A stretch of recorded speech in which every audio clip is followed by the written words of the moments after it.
ایک دفعہ حضرت علی رضی اللہ تعالیٰ عنہ کہیں بیٹھے تھے اور ان کے پاس ایک شخص آیا اور کہنے لگا، یا علی، میں نے سنا ہے آپ کی جو تلوار ہے ذوالفقار، یہ پہاڑ کو بھی چیر دیتی ہے، کیا یہ بات صحیح ہے؟ حضرت علی رضی اللہ تعالیٰ عنہ نے کہا، ہاں صحیح سنا ہے۔ اس نے کہا، حضرت علی، مجھے اپنی تلوار دے دیں، میں آزما کر دیکھنا چاہتا ہوں۔ حضرت علی رضی اللہ تعالیٰ عنہ نے انہیں اپنی تلوار دے دی۔ اس شخص نے تلوار زور سے دیوار پر ماری لیکن کچھ نہیں ہوا، تو کہنے لگا، یا علی، آپ تو کہہ رہے تھے یہ پہاڑ کو بھی چیر دیتی ہے، لیکن یہ دیوار تو نہیں ٹوٹی۔ حضرت علی رضی اللہ تعالیٰ عنہ مسکرائے اور فرمانے لگے، میں نے تمہیں اپنی تلوار دی ہے، اپنا ہاتھ نہیں دیا۔ ذوالفقار صرف اس وقت ذوالفقار ہے جب حضرت علی رضی اللہ تعالیٰ عنہ کے ہاتھ میں ہے، ورنہ یہ صرف ایک لوہے کا ٹکڑا ہے اور کچھ نہیں۔ حضرت علی رضی اللہ تعالیٰ عنہ نے فرمایا، مجھے عبادت میں دو چیزیں بہت پسند ہیں، سرد موسم میں فجر کی نماز اور گرم موسم میں رمضان کے روزے۔ عبادت ایسی کرو جس سے روح کو سکون ملے، کیونکہ جو عبادت دنیا میں سکون نہ دے وہ آخرت میں کیا جزا دے گی۔ جب گناہوں کے باوجود اللہ پاک کی نعمتیں مسلسل رہتی ہیں تو ہوشیار ہو جانا کہ آپ کا حساب قریب اور سخت ترین ہے۔ ایک دن امیر المومنین حضرت علی رضی اللہ تعالیٰ عنہ مسجد کے دروازے پر اپنے خچر سے اترے۔ آپ نے اپنا خچر حفاظت کے خیال سے ایک شخص کے حوالے کیا اور پھر مسجد میں تشریف لے گئے۔ آپ رضی اللہ تعالیٰ عنہ کے جانے کے بعد اس شخص کے دل میں خیانت پیدا ہو گئی اور اس نے آپ کے خچر کی لگام نکالی اور فرار ہو گیا۔ حضرت علی رضی اللہ تعالیٰ عنہ جب نماز سے فارغ ہو کر مسجد سے باہر تشریف لائے، آپ رضی اللہ عنہ کے ہاتھ میں 2 درہم تھے اور یہ 2 درہم آپ رضی اللہ عنہ خچر کی نگہبانی کرنے والے شخص کو بطور معاوضہ دینے والے تھے، لیکن آپ رضی اللہ عنہ نے دیکھا کہ خچر بغیر لگام کے خالی کھڑا ہے۔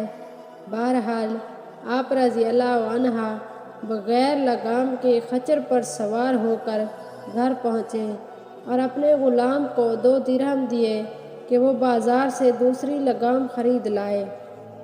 غلام بازار گیا، اس نے وہی لگام ایک شخص کے ہاتھ میں دیکھی۔ پوچھنے پر معلوم ہوا کہ ایک شخص یہ لگام 2 درہم میں بیچ گیا۔ غلام نے اس شخص سے 2 درہم میں لگام لے لی اور واپس گھر آ گیا۔ آپ رضی اللہ عنہ کو ساری بات بتائی تو آپ نے فرمایا، بندہ بعض اوقات خود صبر کرنے اور عجلت سے کام لینے کی وجہ سے حلال رزق کو اپنے اوپر حرام کر لیتا ہے، حالانکہ جو کچھ رب العزت نے اس کی قسمت میں لکھا ہوتا ہے اس سے زیادہ اسے کچھ نہیں ملتا۔ حضرت علی رضی اللہ تعالیٰ عنہ نے فرمایا، 6 چیزوں کی شکایت کبھی نہ کرنا، اپنی قسمت کی، اولاد کے سامنے بڑوں کی، اپنا ذاتی مکان ہوتے ہوئے اس کی تنگی کی، بھول کر بھی ماں باپ یا استاد کی، غیر کے سامنے اپنے دوست کی، رخصت کرنے کے بعد مہمان کی۔ علی حق کی آواز ہے، علی حق کا ارادہ ہے، علی مولود کعبہ ہے۔ علی کے فضائل کو ہم بیان کر ہی نہیں سکتے، کوئی جتنا بیان کر لے علی رضی اللہ عنہ اس سے بھی زیادہ ہے۔ حضرت علی رضی اللہ تعالیٰ عنہ جب حاکم بن کر کوفہ میں داخل ہوئے تو لوگوں کو مخاطب کرتے ہوئے فرمایا، اے لوگوں، میں اپنے جسم پر جو لباس پہن کر اور جس سواری پر سوار ہو کر تمہارے شہر میں داخل ہوا ہوں، اگر واپس جاتے ہوئے میرے پاس اس کے علاوہ کوئی اور چیز ہو تو جان لینا میں نے تمہارے حق میں خیانت کی ہے۔ جب تمہیں اپنے اوپر سختیاں اور پریشانیاں نظر آئیں تو اللہ پاک کو یاد کرو اور اس سے مدد مانگو تاکہ تمہاری مشکلات دور ہو جائیں، اور جب مشکلات دور ہو جائیں تو اللہ پاک کا شکر ادا ضرور کریں۔ اپنا کردار بنانے میں اتنا مشغول ہو جاؤ کہ دوسروں پر تنقید کرنے کا وقت ہی نہ ملے۔ غصہ کو پی جاؤ کہ نتیجہ کے لحاظ سے میں نے اسے میٹھا اور اختتام کے لحاظ سے اس سے لذیذ گھونٹ نہیں دیکھا ہے۔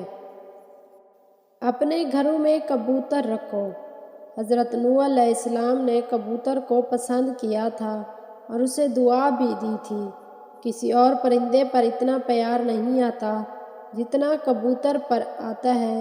آپ صلی اللہ علیہ وآلہ وسلم کے گھر میں ایک جوڑا سرخ رنگ کے کبوتروں کا تھا۔